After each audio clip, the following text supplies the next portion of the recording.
Hello everyone. आज है 6 मार्च और इस वीडियो में हम लोग 3 मार्च से लेकर 6 मार्च तक का करंट अफेयर्स डिस्कस करेंगे। जो भी महत्वपूर्ण प्रश्न बने हैं 3 मार्च से लेकर 6 मार्च के मध्य, उन सभी प्रश्नों को हम इस वीडियो में डिस्कस करेंगे। अगर आप इनमें से किसी भी एग्जाम की तैयारी कर रहे हो तो ये वीडियो आपके लिए बहुत ज़्यादा महत्वपूर्ण है। साथ में हम देखते हैं उसका स्टैटिक पोर्शंस। तो चलिए वीडियो शुरू करते हैं। पसंद आती है वीडियो तो चैनल को सब्सक्राइब करके वीडियो को लाइक ज़रूर कर देना और बेल आइकन को ज़रूर दबाना। ठीक है, चलिए पहला प्रश्न देखिए आप लोग। पहला प्रश्न है, हाल ही में किस तिथि को विश्व वन्यजीव दिवस मनाया गया? आपके ऑप्शंस आपके सामने हैं and the right option of this question is option number C. 3 मार्च को विश्व वन्यजीव दिवस मनाया गया। 1 मार्च को कौन सा दिवस मनाया गया? शून्य भेदभाव दिवस। ठीक है, 1 मार्च को सेलिब्रेट किया गया था। ठीक है जी, चलिए सेकंड क्वेश्चन है, हाल ही में रूस ने किस देश के इमेजिंग उपग्रह जिसका नाम है पार्स 1 इसको अंतरिक्ष में भेजा है? आप देखोगे किसने भेजा है? रूस ने भेजा है और ये ईरान का उपग्रह, ध्यान रखेंगे। रूस के सोयूज रॉकेट के माध्यम से इसको भेजा गया है। रूस की कैपिटल मॉस्को है। प्रेसिडेंट यहाँ के व्लादिमीर पुतिन है। ठीक है, और यहाँ की करेंसी है रूबल। ईरान की बात करें हम तो तेहरान यहाँ की कैपिटल है और तोमन यहाँ की करेंसी है। और एक चीज़ और याद रखेंगे, ईरान से याद आ रहा है, 2 फरवरी 1971 को रामसर कन्वेंशन हुआ था ईरान में ही। ईरान में एक रामसर जगह है, वहीं पर ये कन्वेंशन हुआ। दुनिया भर में वेटलैंड्स यानी कि जो आर्द्र भूमि है उनको संरक्षित करने के लिए ये समझौता किया गया था। अभी आप देखोगे प्रेजेंट में इंडिया के अंदर टोटल 80 रामसर साइट है। कितनी है? 80 रामसर साइट्स है। ठीक है, ध्यान रखेंगे इसको। और अंतरिक्ष से एक चीज़ याद आ रही है कि जो हमारा चंद्रयान 3 था उसके बारे में आप लोग याद रखेंगे। यहाँ से प्रश्न यूपी पुलिस का जो एग्ज़ाम हुआ था 17 और 18 फरवरी को, जो कैंसिल हो चुका है, उसमें यहाँ से प्रश्न पूछ लिया गया था। मे बी चांसेस हैं कि इस बार गगनयान से प्रश्न पूछ ले। तो बेसिक इन्फॉर्मेशन मैं आपको बता देता हूँ। गगनयान इसरो का एक मिशन है, 2025 में लॉन्च करने का प्लान है। ठीक है, किसका? गगनयान का। इसमें 3 अंतरिक्ष यात्रियों को यानी 3 एस्ट्रोनॉट्स को 3 दिन के लिए पृथ्वी के ऑर्बिट के लिए भेजा जाएगा अंतरिक्ष में। ऑलमोस्ट 400 किलोमीटर की ऊंचाई पर ये लोग ऑर्बिट करेंगे पृथ्वी को और वहाँ से फिर ये वापस आ जाएंगे। बट उससे पहले जो है एक रोबोट को भेजा जाएगा, हाफ ह्यूमनॉइड रोबोट है जिसका नाम है व्योम मित्र। ध्यान रखेंगे, व्योम मित्र को भी भेजा जाएगा मनुष्यों को अंतरिक्ष में भेजने से पहले। ठीक है, तो ये सारी इन्फॉर्मेशन आप याद रखेंगे। ईरान की बात करें, ईरान हाल फिलहाल में 6वां देश बना है जिसने ब्रिक्स जो ऑर्गेनाइजेशन है उसको ज्वाइन किया है। इंपॉर्टेंट चीज़ है। ठीक है, चलिए अगला सवाल है हमारा, हाल ही में चपचार कूट महोत्सव का आयोजन किया गया। आपको बताना है किस राज्य में चपचार कूट जो महोत्सव है मनाया गया। और हमारे जो ऑप्शंस है इसमें ऑप्शन नंबर 1 एकदम सही है, मिजोरम में सेलिब्रेट किया गया। मिजो जनजाति के द्वारा मनाया जाने वाला ये बसंत उत्सव है एक टाइप से, और ये झूम खेती के पूरा होने के उपलक्ष्य में मनाया जाता है। झूम खेती आपको पता होगा, जैसे मान लीजिए यहाँ पर जंगल है, जंगल की कटाई करके यहाँ पर एक मैदान साफ किया जाएगा और वहाँ पर खेती की जाएगी। जब तक उसकी उर्वरा शक्ति है खेती बढ़िया होती रहेगी। फिर इस जगह को यूं ही छोड़ दिया जाएगा और फिर इससे यहाँ पर जो है घास फूस उगाएगी, पेड़ पौधे उगाएंगे। ठीक है, तो दूसरी जगह पर शिफ्टिंग खेती भी कहते हैं इसको, स्लैश या बर्न खेती भी कहते हैं। ठीक है, तो याद रखेंगे चपचार कूट महोत्सव कहाँ मनाया जाता है? मिजोरम में। और भी बहुत सारे त्यौहार हैं जैसे लोसांग सिक्किम में मनाया जाता है, सिग्मो उत्सव गोवा में मनाया जाता है, गीता महोत्सव मनाया गया कुरुक्षेत्र हरियाणा में, कम्बाला महोत्सव कर्नाटक में मनाया जाता है। और आप देखोगे हाल फिलहाल में मकर विल्लकू और अट्टुगल पोंगल दोनों ही त्यौहार न्यूज़ में रहे और ये केरल में सेलिब्रेट किए जाते हैं। ठीक है, जास्कर महोत्सव लद्दाख में सेलिब्रेट किया जाता है। तो ये सारी चीज़ें आपको याद पता होनी चाहिए कि कौन सा त्यौहार किस स्टेट में मनाया जाता है। ठीक है, चौथा प्रश्न है हमारा, विश्व बैंक जलवायु निधि पाने वाला देश का प्रथम राज्य कौन सा है? विश्व बैंक जलवायु निधि पाने वाला देश का पहला राज्य बना है गोवा। कौन सा? गोवा। आप देखोगे वर्ल्ड बैंक ने एक वर्ल्ड बैंक क्लाइमेट फंड बनाया था जिसमें कि जो क्लाइमेट से प्रभावित जो क्षेत्र हैं उनके लिए फंड दिए जाने की व्यवस्था थी। तो ऐसी कंडीशन में गोवा को मिला है पहली बार फंड। ठीक है, तो ध्यान रखेंगे वर्ल्ड बैंक के द्वारा। वर्ल्ड बैंक की स्थापना होती है 1944 में। ठीक है, इसका हेडक्वार्टर आपको मिलेगा वाशिंगटन DC USA में। और प्रेजेंट में इसके अध्यक्ष हैं भारतीय मूल के हैं अजय पाल सिंह बंगा। ठीक है, अजय बंगा प्रेजेंट में इसको हेड कर रहे हैं वर्ल्ड बैंक को। वर्ल्ड बैंक के द्वारा 2-3 रिपोर्ट्स हैं जो जारी की जाती हैं, जैसे world development report, global economic prosperity report और human capital index world bank के द्वारा ही जारी किए जाते हैं। ठीक है, वर्ल्ड बैंक का मुख्य उद्देश्य है पूरे विश्व को गरीबी से बाहर निकालना। ठीक है, तो ध्यान रखेंगे गोवा पहला राज्य बना है। गोवा की कैपिटल पणजी है, आपको पता है। और प्रमोद सावंत यहाँ के CM हैं और PS श्रीधरन यहाँ के फिलहाल में गवर्नर हैं। क्षेत्रफल की दृष्टि से गोवा सबसे छोटा राज्य भी है। ठीक है, चलिए, और गोवा जो है मांडवी नदी यहाँ पर बहती है। अगला प्रश्न है हमारा, निम्न में से किस स्थान पर देश का कंडक्टर फैब्रिकेशन प्लांट स्थापित किया जाएगा? ठीक है, आप देखोगे ये स्थापित किया जाएगा धौलेरा। धौलेरा कहाँ पर है? गुजरात में। धौलेरा से याद आ रहा है, एक जगह है मोढेरा, और मोढेरा जो है सौर ऊर्जा से संचालित देश का पहला गांव बना है। जबकि बड़ला एक जगह है जोधपुर में, बड़ला सौर पार्क बना है पूरे विश्व का सोलर पार्क सबसे बड़ा। ठीक है, और दीव क्या है? देश का सबसे पहला ऐसा शहर जो सौर ऊर्जा से संचालित हो रहा है। ठीक है, कौन सा है?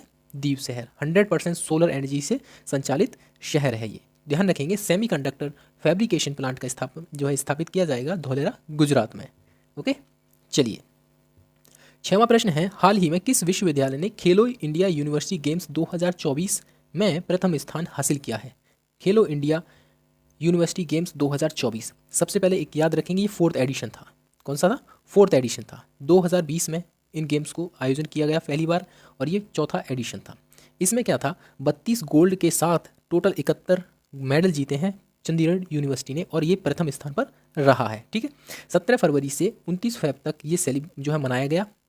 ठीक है, खेलो इंडिया यूनिवर्सिटी गेम। एक्चुअली इसमें क्या होगा, नेशनल लेवल पर छात्रों के मध्य प्रतिभा को बढ़ाना, प्रतियोगिता करवाना। ठीक है, इसका आयोजन जो हुआ था, हमारे जो नॉर्थ ईस्ट के 7 सिस्टर्स हैं, ध्यान रखेंगे 7 सिस्टर्स कौन कौन से हैं, यानी 7 राज्य हैं नॉर्थ ईस्ट के। सिक्किम है, अरुणाचल प्रदेश है, असम है, मेघालय है, मिजोरम है, मणिपुर है और नागालैंड है। ये 7 राज्यों में इनका आयोजन किया गया जगह जगह पर। ठीक है, 7वां प्रश्न है, निम्न में से भारत और किस देश के मध्य समुद्र लक्ष्मण अभ्यास का आयोजन किया गया है? इंपॉर्टेंट प्रश्न है, समुद्र लक्ष्मण एक्सरसाइज आपको बतानी है, कहाँ पर इसका आयोजन जो है किस देश के मध्य किया गया है? एक तो भारत है, दूसरा है मलेशिया। ध्यान रखेंगे, इंपॉर्टेंट है, और उससे भी ज़्यादा इंपॉर्टेंट है, ये नेवल एक्सरसाइज है, हालांकि नाम से ही पता चल रहा है समुद्र लक्ष्मण। ठीक है, और ये 3rd एडिशन था। कौन सा? 3rd addition. कहाँ पर आयोजित किया गया? विशाखापट्टनम में। इंपॉर्टेंट है, विशाखापट्टनम में। ठीक है, और 2-3 एक्सरसाइज और हैं जो हाल फिलहाल में न्यूज़ में रही और इम्पोर्टेंट भी हैं, जैसे डेजर्ट साइक्लोन, इंडिया और यूएई के मध्य होने वाला एक्सरसाइज है डेजर्ट साइक्लोन, और एक है केबल साइक्लोन, ये होती है इंडिया और इजिप्ट यानी मिस्र के बीच। अगली है खंजर एक्सरसाइज, ये किर्गिस्तान और इंडिया के मध्य हुई, और एक है गार्जियन, धर्म गार्जियन, ये जापान के मध्य होती है, भारत और जापान के मध्य। ठीक है, एक है डेजर्ट नाइट के नाम से, और ये भारत, फ्रांस और यूएई के मध्य होने वाली एक्सरसाइज है। हाल फिलहाल में न्यूज़ में रही मिलन एक्सरसाइज, ये इंडियन नेवी के द्वारा जो है की जाती है। ठीक है, इंडियन नेवी के द्वारा मिलन एक्सरसाइज की जाती है। अगला प्रश्न है हमारा 8वां प्रश्न है, निम्न में से किस देश में वर्ष में विश्व एथलेटिक्स चैंपियनशिप 2027 का आयोजन किया जाएगा? यानी कि विश्व एथलेटिक्स चैंपियनशिप 2027 का आयोजन किस देश में किया जाएगा? देखेंगे आप इसको, एक्चुअली इसकी शुरुआत होती है वर्ष 1976 से। ठीक है, और ये हर 2 साल पे आयोजित किया जाता है विश्व एथलेटिक्स चैंपियनशिप। हाल फिलहाल में यानी 2013 में हंगरी की राजधानी बुडापेस्ट में आयोजन किया गया 2023 में। ठीक है, सॉरी मैंने 13 बोल दिया, बट 2023 में हंगरी की राजधानी बुडापेस्ट में आयोजन इसका हुआ था। ठीक है, 2023 में। अब 2 साल के बाद यानी 2025 में जापान में होगा, और 2027 में होगा चीन में, चीन की कैपिटल बीजिंग में इसका आयोजन किया जाएगा। ठीक है जी, चलिए अगला सवाल है हमारा, आपको बताना है राष्ट्रीय सुरक्षा दिवस किस तिथि को मनाया जाता है? अभी हमने सबसे पहला प्रश्न लिया था जो है दिवस से रिलेटेड था, जिसमें 3 मार्च विश्व वन्यजीव दिवस मनाया गया था। ठीक है, 3 मार्च को विश्व वन्यजीव दिवस मनाया गया, और शून्य भेदभाव दिवस 1 मार्च को मनाया गया, और राष्ट्रीय सुरक्षा दिवस मनाया गया 4 मार्च को। ठीक है, ऑप्शन नंबर डी एकदम सही आंसर है। 10वां प्रश्न है, प्राइम मिनिस्टर नरेंद्र मोदी जी ने किस राज्य में सिंदरी फर्टिलाइजर प्लांट का उद्घाटन किया? सिंदरी एक जगह है, ये मिलेगी आपको झारखंड में। कहाँ पर? झारखंड में। और आपको पता होगा फर्टिलाइजर से एक चीज़ याद आ रही है कि सबसे पहला वो ऑर्गेनिक कंपाउंड था कौन सा जो लैब में विकसित हुआ था? बात है 1928 की, और ये था यूरिया। ठीक है, कौन सा था? यूरिया सबसे पहले लैब में बनने वाला ऑर्गेनिक कंपाउंड था। और पहला नैनो लिक्विड यूरिया प्लांट कहाँ बन रहा है? कलोल, गुजरात में बनाया गया है। ध्यान रखना, पहला nano liquid urea plant Kalol, Gujarat में। ठीक है, यूरिया गोल्ड जो है एक फर्टिलाइज़र है, और ये मिट्टी में सल्फर की जो कमी होती है उसको दूर करने का काम करता है। ठीक है, तो ध्यान रखेंगे सिंदरी फर्टिलाइजर प्लांट झारखंड में। झारखंड की कैपिटल रांची है। चंपई सोरेन यहाँ के सीएम हैं, और प्रेजेंट में सीपी राधाकृष्णन यहाँ के गवर्नर हैं। झारखंड में सेलिब्रेट किया जाता है सरहुल महोत्सव, करम पूजा महोत्सव, श्रावणी मेला, ये भी यहीं का है, प्रमुख त्यौहार है। ठीक है। लोक नृत्य आपको पता होगा, छऊ और पाइका दोनों ही यहीं के हैं। पाइका से एक चीज़ याद आ रही है, 1817 में पाइका विद्रोह हुआ था, ठीक है, बट उसको कंफ्यूज मत कर लेना, ये हुआ था उड़ीसा में। उड़ीसा में पाइका विद्रोह हुआ था 1817 में, और ये ब्रिटिश शासन के खिलाफ था। ब्रिटिश शासन के द्वारा जो अत्याचार किए जा रहे थे भारतीयों पर, उसके खिलाफ ये आवाज़ उठाई गई थी। ठीक है जी। चलिए, अगला सवाल है हमारा, पहला UEFA women's national football league 2023-24 का आयोजन किस देश में किया गया? ठीक है, आपके ऑप्शंस स्पेन, फ्रांस, अमेरिका और ब्रिटेन। सबसे पहले तो याद रखिए, UEFA European of football association इसकी फुल फॉर्म है। इसका आयोजन हुआ था स्पेन में, और स्पेन ने ही इसको जीता। और जो फर्स्ट रनर अप रहा, यानी कि उप विजेता टीम रही, फ्रांस रही। सेकंड नंबर पर कौन सी रही? फ्रांस टीम रही। ठीक है जी।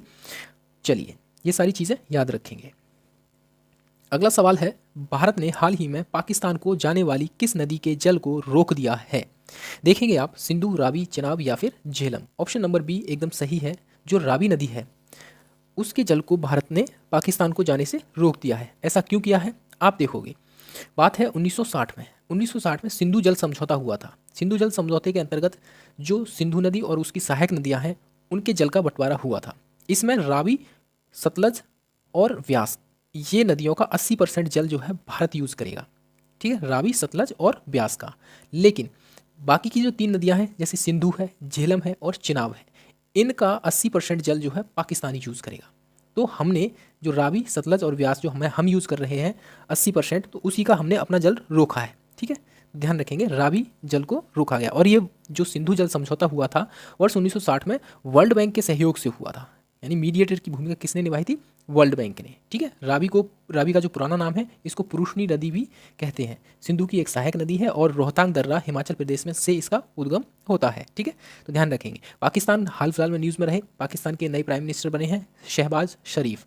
ठीक है, ये नवाज शरीफ के छोटे भाई हैं, और पाकिस्तान में बनने वाली पहली ऐसी महिला जो प्रथम चीफ मिनिस्टर बनी है। ठीक है, CM बनी है, और ये पंजाब प्रांत की हैं।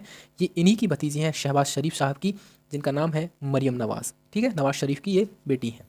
ठीक है जी। और प्रेजेंट में प्रेसिडेंट कौन है? आसिफ अली जरदारी यहाँ के प्रेसिडेंट हैं। भारत और पाकिस्तान के मध्य रेड क्लिफ रेखा है।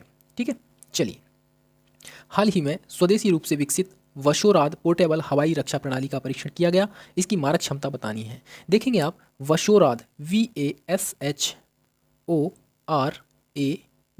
ये है क्या? इसकी एक फुल फॉर्म भी है। देखेंगे आप, इसकी फुल फॉर्म यह है very short range air defence system. ठीक है, very short range air defence system. और इसकी जो मारक क्षमता है, नाम से पता चल रहा है वेरी शॉर्ट, यानी 6 किलोमीटर की मारक क्षमता ये रखती है। लेकिन इसकी जो स्पीड है, आप चौंक जाएंगे, 1.5 मैक, यानी आवाज़ की स्पीड से भी 1.5 गुना स्पीड से ये अटैक करने में सक्षम है, ये जो एयर डिफेंस सिस्टम है। ठीक है, बट इसका जो एरिया है वो थोड़ा कम है। ये 6 किलोमीटर तक की मारक क्षमता है बस इसकी। ठीक है जी।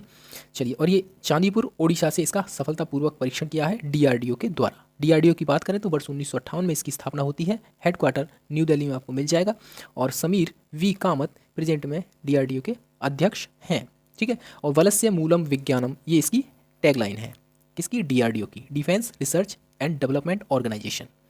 चलिए, अगला हमारा प्रश्न है, हाल ही में किस राज्य की चांदी तारकशी को GI टैग प्रदान किया गया है? GI टैग के बारे में सबसे पहले तो याद रखिए, ये होता क्या है। आप देखोगे, जियोग्राफिकल इंडिकेशन, यानी कोई ऐसा उत्पाद या प्रोडक्शन जो एक ही विशेष स्थान पर होता है, उसके जैसा उत्पादन कहीं और नहीं देखा जाता। ठीक है, तो उस उत्पाद को लोकल मार्केट से नेशनल, और नेशनल से फिर इंटरनेशनल मार्केट में लाने के लिए, और उसकी जो वैल्यू है उसको एक पहचान दिलाने के लिए इंटरनेशनली इस तरह के टैग दिए जाते हैं। तो चांदी का जो तारकशी हो, यानी चांदी के जो तार होते हैं, उससे जो है कलाकृतियाँ जो बनी होती हैं, उनको GI टैग प्रदान किया गया है। और ये हैं आपके उड़ीसा के। कहाँ के? उड़ीसा के। GI एक्ट लाया जाता है वर्ष 1999 में। 2003 में ये एक्ट लागू हुआ, लेकिन पहली बार 2004 में ये एक्ट जो है टैग दिया गया था दार्जिलिंग की चाय को। ठीक है जी, ध्यान रखेंगे, इंपॉर्टेंट चीज़ है। उड़ीसा के आप देखोगे, लाजिया सोरा पेंटिंग जो है उसको भी मिला है हाल फिलहाल में, और कोरापुट काला जीरा चावल को भी जो है मिला है GI टैग। उड़ीसा का ही है वो भी। ठीक है, अगला सवाल है हमारा, हाल ही में महाराणा प्रताप की 21 फीट ऊंची प्रतिमा का किस स्थान पर अनावरण किया गया है? कौन सी 21 फीट ऊंची प्रतिमा है? आपके ऑप्शंस नागपुर, कटक, जयपुर या Hyderabad. And option number D एकदम सही है। देखिए आर्किटेक्ट हैं इसके, यानी जो मूर्ति है बनाई है, ये बनाई है सुंदर सिंह ने। किसने? सुंदर सिंह। और महाराणा प्रताप आपको पता होगा कौन थे? मेवाड़ के ये राजा हुआ करते थे। ठीक है, कहाँ पर? हैदराबाद में 21 फीट ऊंची प्रतिमा का अनावरण किया गया है। हैदराबाद से आपको याद आ रहा होगा कि जब देश आज़ाद हुआ था तो हैदराबाद को भारत में शामिल कराने के लिए ऑपरेशन पोलो चलाया गया था। ठीक है, चलिए हैदराबाद से रिलेटेड कुछ और चीज़ें हैं, जैसे बायो एशिया शिखर सम्मेलन कहाँ पर हुआ? हैदराबाद में हुआ। ठीक है, बाजरा अनुसंधान संस्थान कहाँ पर है? हैदराबाद में है। स्टैचू ऑफ इक्वेलिटी कहाँ पर है? हैदराबाद में, संत रामानुजाचार्य की जो प्रतिमा है। ठीक है, सोलर साइकिल ट्रैक कहाँ पर बनाया गया है? हैदराबाद में। कहाँ पर? हैदराबाद। ग्रीन सिटी अवार्ड जीता है किसने? हैदराबाद में। मूसी नदी के किनारे पर स्थित है हैदराबाद। और इंपॉर्टेंट चीज़ है 3D प्रिंटेड ह्यूमन कॉर्निया का सफल परीक्षण किया गया है हैदराबाद के साइंटिस्टों के द्वारा। और ये कॉर्निया खरगोश की आंख में इसको इम्प्लांट किया गया है। ठीक है, लगाया गया है। ठीक है जी। और पहला ओपन रॉक संग्रहालय कहाँ पर है? हैदराबाद में। सालार जंग संग्रहालय कहाँ पर है? हैदराबाद में। ठीक है, चार मीनार कहाँ पर है? हैदराबाद में। तो ये सारी चीज़ें आप याद रखेंगे। चलिए अगला सवाल है हमारा, देखिए 3 से लेकर 6 मार्च तक के इंपॉर्टेंट प्रश्न यही थे। ठीक है, तो ये मोस्ट इंपॉर्टेंट क्वेश्चंस थे। और कैसा लगा वीडियो अपनी राय ज़रूर कमेंट सेक्शन में दीजिए। तब तक के लिए अपना ख्याल रखिए, मिलते हैं फिर नेक्स्ट वीडियो में। तब तक के लिए जय हिंद, जय भारत।